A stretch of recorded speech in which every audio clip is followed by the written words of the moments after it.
alors qu'ils jouaient avec des blocs. Le frère et la sœur ont remarqué une horde de zombies terrifiants qui se tenaient juste devant leur porte, mais loin de se faire peur. Ils ont fait comme s'ils ne voyaient rien, car c'était la 6e année depuis l'épidémie de zombies, et la plupart des régions du monde étaient déjà envahies par les zombies. Seule la villa où vivaient le frère et la sœur n'avait pas été prise d'assaut. Quant aux zombies qui se tenaient devant leur maison chaque nuit, ils s'y étaient depuis longtemps habitués. Après tout, les baies vitrées de leur maison étaient en verre par balle.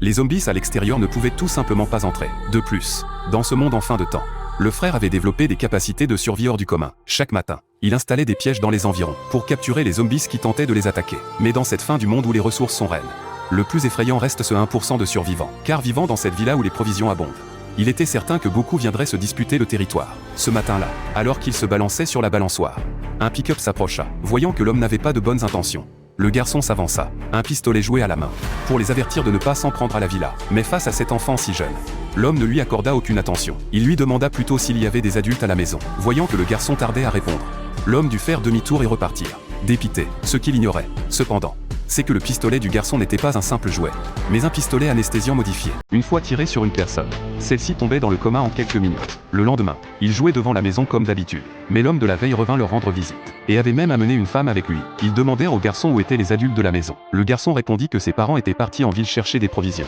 Mais l'homme ne crut pas le garçon, car il observait les lieux depuis plusieurs jours, et savait qu'il n'y avait que 2 enfants dans cette villa, pour la sécurité de sa petite sœur. Jacques n'eut d'autre choix que de les faire entrer. Mais ils se mirent aussitôt à fouiller les lieux. Ils ne s'attendaient pas à trouver autant de provisions. Ils décidèrent alors de s'installer ici pour de bon. À la tombée de la nuit, ils préparèrent le dîner pour les enfants bien à l'avance. Mais le garçon n'osait pas avaler une bouchée, craignant qu'ils aient empoisonné la nourriture. L'homme demanda alors à Jacques pourquoi il ne mangeait pas.